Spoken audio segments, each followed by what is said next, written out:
This is called basic life skills. Your mother should have taught you when you're 5 years old. I don't know what the fuck your parents are doing.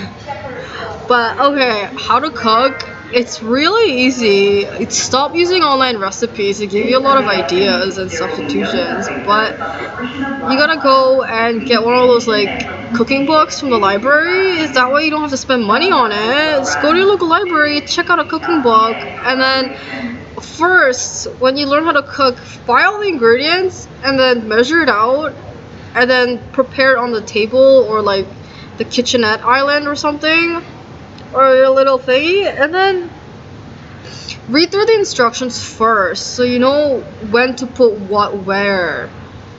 And then if it makes it easier for you, you can even like number it. So like number 1, like put the oil in, number 2, put whatever in, number 3, put this stuff in after. And then you can even have like little sticky notes all over your kitchen to like remind you when you should be putting what ingredients in where. And then after you do it that way for a few times, you'll get the hang of why they're doing it that way.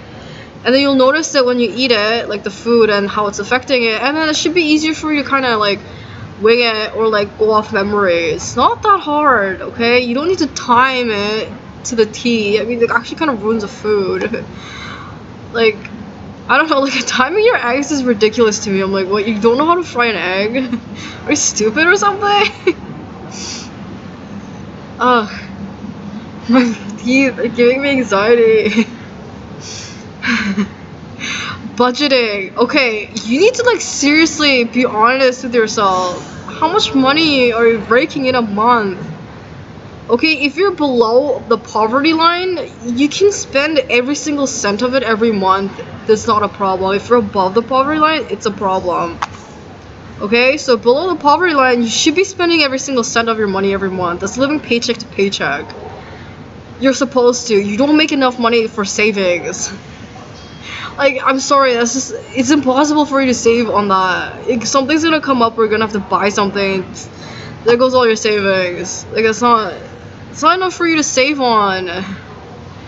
So, okay, if you're getting like, let's say you make $1,000 a month, okay, how much rent can you afford? I don't know how much groceries are in your like country or whatever, but like we're gonna take it as like percentiles, okay?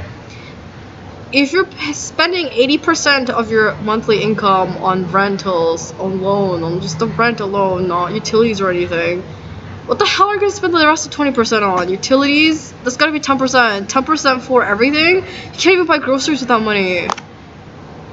Okay, yeah, I know you don't want to live in a shitty neighborhood. I know you don't want to get your house broken into. I know you don't want to see the police everywhere. I'm so sorry, but you don't have $1 million where you can live in a nice, very wealthy, affluential neighborhood. And they're not going to want you there because you're just some poor kid from the ghetto or whatever. And they're like, you don't know what it's like to be with us or wealthy people or whatever. How, you don't know anything. You have no marketable skills or talents or qualities. We can't even hire you for work. And we don't want to live with people that we work with. Okay, just stop. Anyway, yeah, I know you want to live in your own apartment and you don't want to rent a room. You want to be close to amenities, all that kind of stuff. Okay, well, guess what? You can't afford it. How can you afford it? Maybe if you can make some more money. How are you gonna do that? Build on your skills and marketable stuff, and then maybe there'll be a position open where they'll hire you. Is that possible? I don't know. Fuck. I'm not the boss of that corporation who's gonna give you the salary based on his own earnings. If he personally feels like you're a valuable member to his team, then he'll hire you. If he doesn't, then he's not going to. That's just the way things go. I'm sorry. You might be living paycheck to paycheck for a while before you get your lucky break. I'm sorry. That's just... But yeah, I'm sorry you can't afford it. Like, it's not a bad thing. Like, you think everyone else can afford $1 million or live in those housing? Why do you think they're still cramped there? You go into one of those bachelor units and there's like 3 people living there. It's just like, okay, you can't have 3 people in a bachelor unit. It's actually against the freaking building code. If your landlord finds out, he or she's gonna evict you and call the fire department. and you might even get a ticket or a criminal charge for housing so many people. The landlord's not going to prison for his stupid ass. They're gonna be like, no, this person only agreed for the lease and told me this. I didn't know they were just lying to me about it, and then boom.